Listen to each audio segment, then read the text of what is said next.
আসসালামু আলাইকুম, সবাইকে স্বাগতম নতুন আরেকটি ভিডিওতে। আজকে আমরা বানাবো ঘরে থাকা উপকরণে রেস্টুরেন্ট স্টাইলের অন্থন। তো চলেন শুরু করি। শুরুতেই আমি অন্থনের শীটটা বানাবো।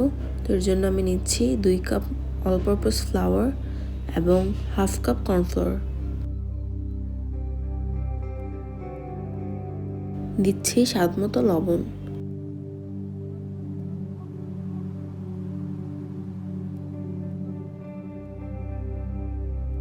এবং 3 টেবিল চামচ তেল দিয়ে সবগুলো উপকরণ খুব ভালোভাবে মিশিয়ে নিতে হবে।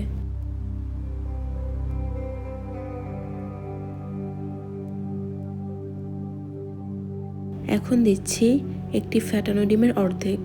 এখানে অর্ধেকটা ইউজ করব এবং বাকি অর্ধেকটা আমাদের পরে কাজে লাগবে।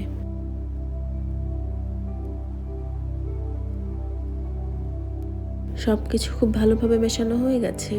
এখন ডোটা বানানোর জন্য আমি কুসুম গরম পানি ইউজ করব। অল্প অল্প করে পানি দিয়ে ডোটা বানিয়ে নিব। ডোটা খুব বেশি শক্তও হবে না, আবার নরমও হবে না। আশা করি ভিডিও দেখে বুঝতে পারছেন। তো ডোটা হয়ে গেলে উপরে তেল ব্রাশ করে রেস্টে রেখে দেব।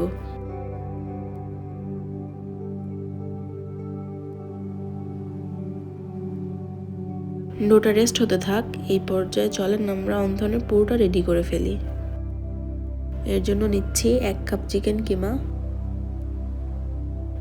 একদম ছোট করে কেটে রাখা 1 কাপ গাজর, হাফ কাপ পেঁয়াজ কুচি, 4-5টা কাঁচামরিচ কুচি, কিছুটা পরিমাণে পেঁয়াজ কলি। এটা অপশনাল, আপনাদের ভালো না লাগলে স্কিপ করতে পারেন। এবং শেষে দিচ্ছি একটু ধনেপাতা।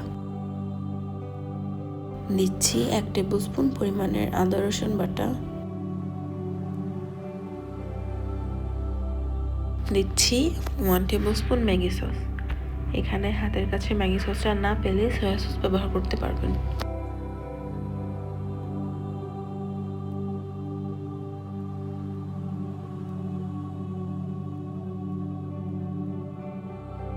সাথে দিচ্ছি স্বাদমতো লবণ এবং গোলমরিচ গুঁড়ো, হাফ টিস্পুন গরম মশলা ইউজ করছি, তবে এটা ফুললি অপশনাল, চাইলে স্কিপ করতে পারেন।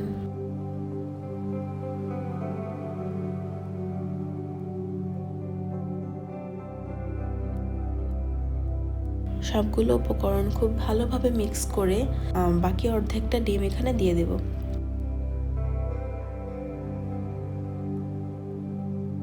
সবকিছু ভালোভাবে মিক্স হয়ে গেলে এটা সাইডে রেখে দেব। তো চলেন এখন শীটগুলো বানিয়ে নিই।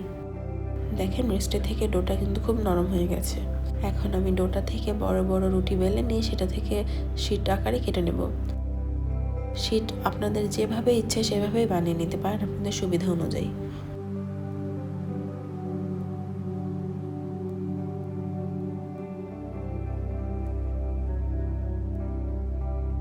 আসলে অন্থন বানানোটা কিন্তু খুবই সহজ।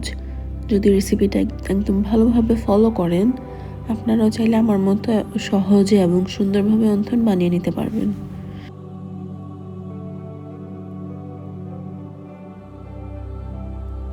এই তো রুটি থেকে আমি শীট কেটে নিয়েছি, দেখতে পাচ্ছেন কি সুন্দর পাতলা হয়েছে।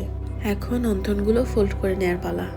এই অন্থন কিন্তু বিভিন্ন স্টাইলে ভাঁজ করে নেওয়া যায়, তবে আমি আপনাদেরকে দেখাবো খুবই সহজভাবে।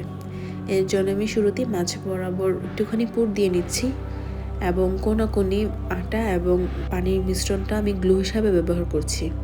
এরপর দেখতে পাচ্ছেন এক কোণা টেনে অপর কোণার সঙ্গে চেপে চেপে লাগিয়ে দিচ্ছি। এরপর এমন একটা ট্রায়াঙ্গেল শেপ ক্রিয়েট হয়েছে। এরপর নিচের 2টা কোণা টেনে লাগিয়ে দিলে বাস রেডি। দেখতেই পাচ্ছেন কি সহজেই হয়ে গেল। আশা করি বলে বোঝানোর থেকে আপনারা দেখে ভালো বুঝতে পারবেন। তো আমি আরও একটা অন্থন রেডি করে দেখাচ্ছি, আশা করি বুঝতে সুবিধা হবে। আটা এবং পানির মিক্সচারটা অবশ্যই ইউজ করবেন, এটা এখানে গ্লু হিসেবে কাজ করে। এতে অন্থনের ভাঁজটা খুলে যাওয়ার কোনো ভয় থাকবে না।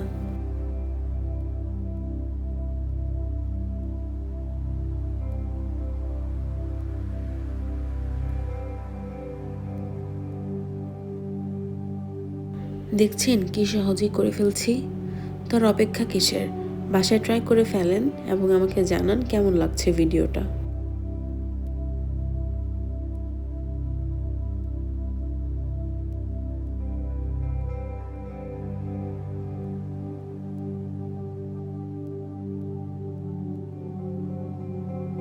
এই ভাঁজ দেওয়াটা খুবই ইন্টারেস্টিং একটা কাজ, আমার তো খুব ভালোই লাগছিল।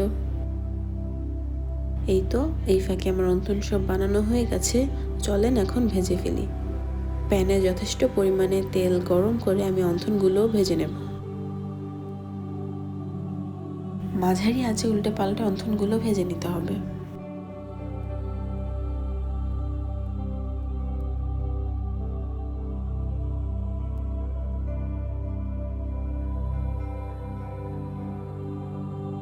কি সুন্দর একটা কালার এসেছে, তাই না? এই তো আমার অন্থনগুলো ভাজা শেষ, এখন সার্ভ করার পালা। দেখতেই পেলেন কি সহজে একদম পারফেক্টলি রেস্টুরেন্ট স্টাইলের অন্থনগুলো ঘরেই বানিয়ে ফেললাম, তাও ঘরে থাকা উপকরণ দিয়ে। কোনো ধরনের এক্সট্রা সস বা মশলার প্রয়োজন নেই। আশা করি আমার রেসিপিটি আপনাদের ভালো লেগেছে। যদি ভালো লেগে থাকে অবশ্যই কমেন্ট করে জানাবেন এবং ধন্যবাদ ধৈর্য ধরে আমার ভিডিওটি দেখার জন্য।